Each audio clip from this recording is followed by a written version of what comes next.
માલધારીની કોઠાહૂંજનો એક પ્રસંગ. એક નગર હતું અને તેના રાજા ખૂબ જ પ્રજાપ્રેમી અને વિદ્વાન હતા. એકવાર રાજાએ પોતાના દરબારમાં એક અનોખી શરત રાખી.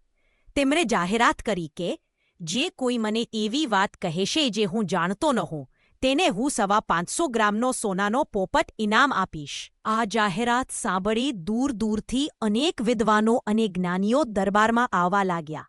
દરેક જણ પોતાની આવડત મુજબ નવી નવી વાતો કરતા, પણ રાજા દરેક વાત સાંભળીને હસીને કહેતા, "આ વાત તો હું જાણું છું." દરબારથી થોડે દૂર એક માલધારીનો છોકરો પોતાની ગાયો, ભેંસો અને બકરા ચરાવી રહ્યો હતો. તેણે જોયું કે ઘણા લોકો દરબારમાં જાય છે અને પાછા આવે છે. આ જોઈને તેણે એક રાહદારીને પૂછ્યું, "ભાઈ, આ દરબારમાં શું ચાલી રહ્યું છે? આટલા બધા લોકો કેમ જઈ રહ્યા છે?" રાહદારીએ માલધારીના છોકરા આખી વાત જણાવી. રાજા એક શરત રાખી છે કે જે તેમણે કોઈ એવી વાત કહે જે તેઓ જાણતા ન હોય, તેને સોનાનો પોપટ ઇનામ મળે. પણ આજ્યા સુધી કોઈ પણ રાજાને એવી વાત કહી શક્યું નથી અને બધા ખાલી હાથે પાછા ફરે છે. આ સાંભળીને માલધારીના છોકરાની કોઠાસૂઝ જાગી ઉઠી. તેને તે રાહદારીને વિનંતી કરી, "તમે મહેરબાની કરીને થોડીવાર મારા આ ઢોરનું ધ્યાન રાખો. હું હમણાં જ જઈને સોનાનો પોપટ લઈને આવું છું." રાહદારીને ખૂબ આશ્ચર્ય થયું. તેને મનમાં વિચાર્યું કે આટલા બધા વિદ્વાનો નિષ્ફળ ગયા છે, તો આ અભણ માલધારીનો છોકરો શું કરી શકવાનો?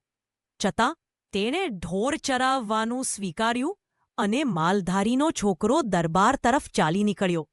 દરબારમાં પહોંચીને તે સીધો રાજા પાસે ગયો અને આદરપૂર્વક બોલ્યો, "મહારાજ, મારે તમને એક વાત કહેવી છે. મારા દાદાએ તમારા દાદાને ઢોર ચરાવવા જતા પહેલા અમારી પાસે રહેલી 1.25 મણ સોનાની ઘંટી સાચવવા માટે આપી હતી. શું તમે એ વાત જાણો છો?" આ સાંભળીને રાજા વિચારમાં પડી ગયા. તેમને તરત જ સમજાયું કે જો તે હા કહેશે તો તેમને 1.25 મણ સોનાની ઘંટી આપવી પડશે, અને જો ના કહેશે તો તેમને શરત મુજબ માલધારીના છોકરાને સોનાનો પોપટ આપવો પડશે. રાજાએ શરત મુજબ માલધારીના છોકરાને 550 ગ્રામનો સોનાનો પોપટ ઇનામમાં આપી દીધો. માલધારીના છોકરાએ હસતા હસતા તે પોપટ લીધો, પોતાની લાકડી પર લટકાવ્યો અને ફરી પાછો પોતાના ઢોર પાસે આવી ગયો.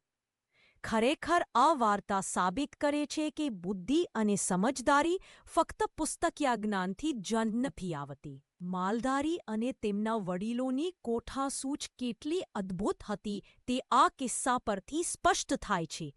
જય વડવાળા, જય ગોગા મહારાજ, માસે મોજ.